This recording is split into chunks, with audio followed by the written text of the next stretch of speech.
Buenos días, hermanas. Vamos a continuar con la serie Tomando el Control y vamos ya con el tema número 28. En el tema anterior hablamos acerca de la envidia, pero ¿qué pasa cuando nosotros dejamos crecer tanto la envidia como otros sentimientos que no son buenos para nuestra vida? ¿Qué pasa cuando dejamos que crezcan, sobre todo la envidia y los demás sentimientos que son pues desagradables delante de Dios? Pues tristemente nos convertimos en personas amargadas. Y la amargura es algo realmente tremendo. Es algo que no podemos tolerar en nuestra vida. Es algo que puede destruirnos totalmente. La amargura tiene que ver con la frustración. Estoy frustrada porque no tengo lo que yo quiero, porque las cosas no me salen como yo quiero. O puede ser un resentimiento contra alguien. Estoy amargada por lo que me hicieron. Estoy dolida, tengo rencor contra esa persona y un rencor que creció tanto, que se convirtió en amargura. Y bueno, vamos a ver qué nos dice la palabra de Dios. Hay un salmo. Vamos a tener que leer bastantes versículos de este salmo porque este salmo explica bastante bien cómo es que una persona puede llegar a la amargura. Y vamos ahí a la palabra de Dios en el Salmo 73. Vamos a leer a partir del versículo 1. Y dice así: Ciertamente es bueno Dios para con Israel, para con los limpios de corazón. Y llama la atención que precisamente nos va a hablar de amargura en adelante, pero inicia diciendo que Dios es bueno. Esto es importante. Una persona se amarga pensando que Dios le ha fallado, pensando que Dios no tiene cosas buenas para esa persona. Pero Dios es bueno. Dios es bueno todo el tiempo. Pero es importante que para que nosotros podamos notar esa bondad en Dios, tenemos que tener un corazón limpio, no manchado con el pecado, con el resentimiento, con la frustración, con la amargura. Tenemos que tener un corazón ciertamente limpio. Y dice aquí, nos va a explicar ya este salmista, no fue David el que escribió esto, pero él nos va a explicar por qué, o sea, por qué llega a esa conclusión, que Dios es bueno, porque él escribe el versículo 1, esta es su conclusión, pero él tuvo que vivir muchas cosas, nos lo explica luego en el versículo 2, dice: en cuanto a mí, o sea, Dios es bueno, pero yo casi se deslizaron mis pies, por poco resbalaron mis pasos, por poco se caía, por poco se destiló, o sea, algo lo hizo pecar, o algo por poco y lo hacía pecar. Entonces, vamos a seguir leyendo, versículo 3. Y aquí nos dice de inmediato su pecado: porque tuve envidia de los arrogantes, viendo la prosperidad de los impíos. ¿Se acuerdan que la palabra envidia en su significado original tiene que ver con ardor? Entonces dice que él sintió ardor en su corazón porque vio la prosperidad de los impíos. O sea que él por algún momento pensó que Dios era más bueno, por así decirlo, ¿no? Es una expresión. Dios era más bueno con aquellos que son malos que con él mismo, que es un hijo de Dios. Y hay mucha gente que se equivoca pensando que porque va a venir al camino del Señor ya todos los problemas se acabaron y entonces van a tener, bueno, es que ven demasiada televisión, ¿no? Y en la tele de repente en la noche, no sé exactamente en qué canal, pero de repente en la noche sale ese programa de Pare de Sufrir. y que, bueno, no sé si ahora se siga llamando Pare Sufrir porque como este señor evade impuestos, le cambia el nombre seguido. ¿Y qué es lo que está promoviendo? Pues él promueve que una vez que crees o que vas a su religión, por así decirlo, eh, te va a ir bien. E irte bien no se está refiriendo a tu comunión con Dios ni nada de eso, se está refiriendo a la economía. ¿Y por qué? Porque bueno, este hombre es un charlatán, pero mucha gente llega con esa mentira pensando que ese es el evangelio y no, ese no es el evangelio de Dios. Y mucha gente cree que ahora que está en Dios ya le va a ir bien en todo, ya su familia va a dejar de tener problemas, ya no va a tener problemas de salud, ya no va a tener problemas económicos. Y entonces eh, piensa que, pues piensa que todo esto va a cambiar, ¿no? Que va a ser diferente una vez que creen en Dios. Pero cuando llegan y ven que no es así, dicen, no, antes me iba mejor, ¿no? Que ahorita, ahorita me va re mal, ahora me va peor. Y bueno, tristemente piensan que la solución a sus problemas se encuentra en el, bueno, en ir a la iglesia, en orar, en leer la Biblia, y lo hacen más por conveniencia que por amor. Y mucha gente por eso siente envidia de los impíos que ellos prosperan. Pero vamos a seguir leyendo.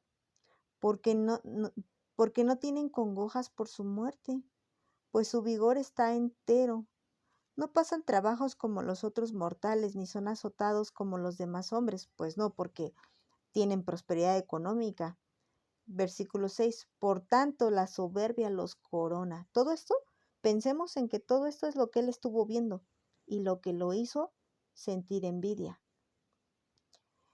Se cubren de vestido de violencia. Los ojos se les saltan de gordura. Logran con creces los antojos del corazón. Se mofan y hablan con maldad de hacer violencia y hablan con altanería. Realmente es una cosa de jactancia, son fanfarrones, les va bien aquí terrenalmente, porque no les va bien en la eternidad, pero terrenalmente pues sí, sí, prosperan, porque el príncipe de este mundo, Satanás, los ayuda a prosperar y pues son sus hijos y los prospera, ¿verdad? Versículo 9. Ponen su boca contra el cielo. Aquí está hablando directamente contra Dios. Ponen su boca contra Dios y su lengua pasea la tierra. O sea, andan por todos lados, hablan sus tonterías contra Dios, la verdad, ¿eh? Versículo 10. Por eso Dios hará volver a su pueblo aquí, y aguas en abundancia serán extraídas para ellos. Y dicen, ¿cómo sabe Dios? ¿Y hay conocimiento en el Altísimo? O sea, todavía se atreven a decir, como que a dudar de la existencia de Dios. Todavía se atreven a dudar de nuestro Señor. Ay, ¿a poco Dios sí existe? ¿A poco Dios sabe todo? No, no, no te equivoques, Dios no sabe todo. Y llegan a decir eso, ¿eh? Llegan a decir esas palabras tan insolentes contra nuestro Dios. ¿Y qué les pasa? Pues aparentemente nada. Versículo 12. He aquí estos impíos, sin ser turbados del mundo, alcanzaron riquezas. ¿Ves qué fue lo que sintió esta persona que escribió este salmo? Sintió envidia en su corazón por la prosperidad que el otro estaba teniendo. Versículo 13. Verdaderamente en vano he limpiado mi corazón y lavado mis manos en inocencia. Aquí empieza ya a hablar acerca de su pecado. Recuerda que él dice que sintió envidia. Y en el versículo 13, él considera inútil su relación con Dios. él la considera vana. Vamos a seguir. Pues he sido azotado todo el día y castigado todas las mañanas. Si dijera yo, hablaré como ellos, he aquí a la generación de tus hijos engañaría. Cuando pensé para saber esto, fue duro trabajo para mí. Por eso dice que él casi se resbalaba, sus pies se destilaban hacia el mal, se deslizaban, perdón, hacia el mal. Y aquí dice él, yo fui azotado. Y entonces recuerda el tema de hoy es amargura. Pero estamos hablando primero de envidia, pero él va diciendo cómo fue poco a poco que su corazón llegó a amargarse. Y nos está diciendo que vio primero, lo primero que le pasó es que sintió envidia de la prosperidad de los otros. Luego también vio cómo ellos hablaban contra Dios y nada les pasaba. Luego entonces también notó su, su, pues, su angustia, digámoslo así, porque vuelvo a leer el 13, dice, verdaderamente en vano he limpiado mi corazón. O sea, ya empieza a ver su propia justicia. Ya empieza a decir, ay, pues, ¿recuerdas también el tema de aquel que proclama su propia bondad? Pues él también empezó a sentirse bueno, no a tener esa bondad de parte del Espíritu, sino a sentirse bueno. Y entonces dice, pues yo en vano he sido bueno, porque no he hecho nada malo. He lavado mis manos en inocencia, he limpiado mi corazón. Y empieza él a autojustificarse, no a justificarse con la sangre de Cristo, sino a autojustificarse. Y entonces luego empieza a ver su sufrimiento. He sido azotado todo el día y castigado todas las mañanas. ¿En serio? ¿En serio Dios azota todos los días a sus hijos? Pues que tenemos un Dios que se complace con el castigo. ¿Ves cómo cuando empezamos a sentir envidia en nuestro corazón y no arrancamos de raíz este sentimiento, nos empieza a distorsionar la realidad? Y la envidia lo está llevando a la amargura, no lo olvidemos. Y dice el 15, si dijera yo hablaré como ellos, he aquí la generación de tus hijos engañaría. Cuando pensé para saber esto, fue duro trabajo para mí. Y entonces ella reconoce, yo pensé, bueno, si ellos hacen todas estas cosas, si les va bien, pues yo también lo voy a hacer. Yo también. Pero dice que fue difícil, que para él no fue fácil. ¿Sabes por qué no fue fácil? Porque él era un hijo de Dios. Entonces ahora sí, su padre lo iba a castigar por andar pensando eso. Porque él pensó que su padre se la vivía castigándolo. Me pongo a pensar esos niños que no lo castigas, simplemente le pones límites. No está castigado. No está castigado tu hijo cuando le dices, no salgas a altas horas de la noche. No está castigado tu hijo. Simplemente estás teniendo precaución de él. O le dices, no te voy a dejar ir a esa fiesta porque pues van malas amistades. Porque se va a mover ahí mucho vicio y no quiero que estés. Y el hijo se siente ¿cómo se siente? Castigado. Es que a mí no me dejan salir, me tienen atado, todo el tiempo recluido. Entonces, pues no estás castigado, simplemente te estoy protegiendo. Simplemente te amo tanto que no puedo permitir que vayas a esos lugares donde ponen en peligro tu integridad.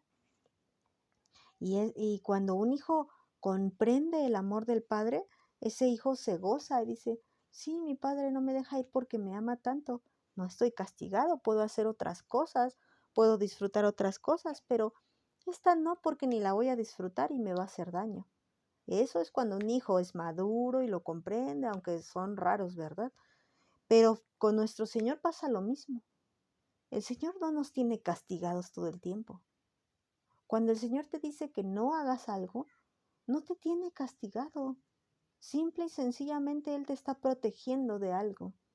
Él está librando tu alma de algo. Pero muchas veces cuando no nos estamos deleitando en Dios, vemos un no como si fuera un castigo. Y sentimos que todo el tiempo Dios nos está golpeando y no es así. Pero cuando caemos en amargura, entonces sí viene un golpe de Dios porque bien que lo merecemos. Para ver si recapacitamos y gracias a Dios que el que escribió este salmo recapacitó y escribió estas palabras. versículo 17. Hasta que entrando en el santuario, fíjate, dice, le costó trabajo, fue golpeado, fue castigado, y entonces lo llevó a entrar al santuario. Hasta que entrando en el santuario de Dios, comprendí el fin de ellos. Comprendiste que no te puedes comparar a los del mundo. Comprendiste que Dios no puede tratarte como trata a alguien del mundo. Dios no te puede tratar a ti, su hijo, su hija, como trata a otra persona que no es su hijo. Porque tú eres nacida de Dios. Por lo tanto, las cosas del mundo no son para ti. ¿Para qué aferrarte a las cosas del mundo? Ciertamente los has puesto en deslizaderos, en asolamientos los harás caer. Como han sido asolados de repente, lo leí mal. ¿Cómo han sido asolados de repente? Perecieron, se consumieron de terrores. Como sueño del que se despierta así, Señor. Cuando despertares menospreciarás su apariencia. Se llenó, y aquí otra vez. Bueno, aquí está diciendo que Dios le hizo comprender esto, pero el 21 dice, ¿hasta dónde llegó su pecado? Dice el 21, se llenó de amargura mi alma y en mi corazón sentía punzadas. Me llamó la atención esa traducción que dice, se llenó de amargura mi alma. O sea que tanta envidia lo hizo amargarse. ¿Y qué quedamos que era amargura? Quedamos que era un sentimiento de frustración, sentimiento de resentimiento, sentimiento eh, de una tristeza, pero ya extremada, porque estás amargada. Dice esta palabra, se llenó de amargura mi alma. O sea que ya fue más allá, que penetró hasta lo profundo. La envidia puede ser un pensamiento que dejamos crecer y crecer y crecer y que contamina ya el alma. El alma. Dice aquí, se llenó de amargura mi alma. Se enfureció mi corazón, dicen otras versiones. Sentí gran enojo. Dice otra versión, se desazonó a la verdad mi corazón. Se desazonó, o sea, se volvió simple, se volvió sin sabor, sin sentido mi vida. ¿Por qué? Por causa de que dejé que este sentimiento creciera. Estaba lastimado mi corazón porque este sentimiento crecía y crecía y crecía. Y como no le puso freno, se amargó.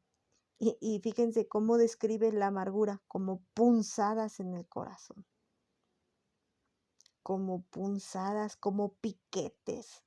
Fíjense, la envidia se siente como ardor y la amargura se sienten como punzadas, como piquetes, como cosas horribles en el corazón. Y entonces dice él, tan torpe era yo. Una persona amargada es una persona torpe, ¿eh?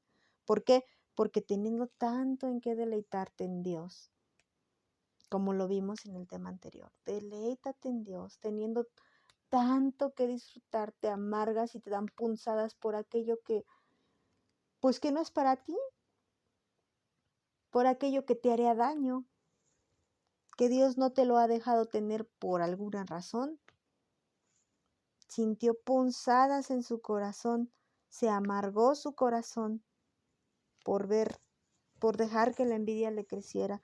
Y una persona amargada es una persona torpe, que no entiende, como una bestia, dice, era como una bestia delante de ti. Una bestia delante de Dios es aquella persona que está amargada. No podemos estar amargados, hermanas. No podemos porque nos convertimos en animales cuando estamos amargadas.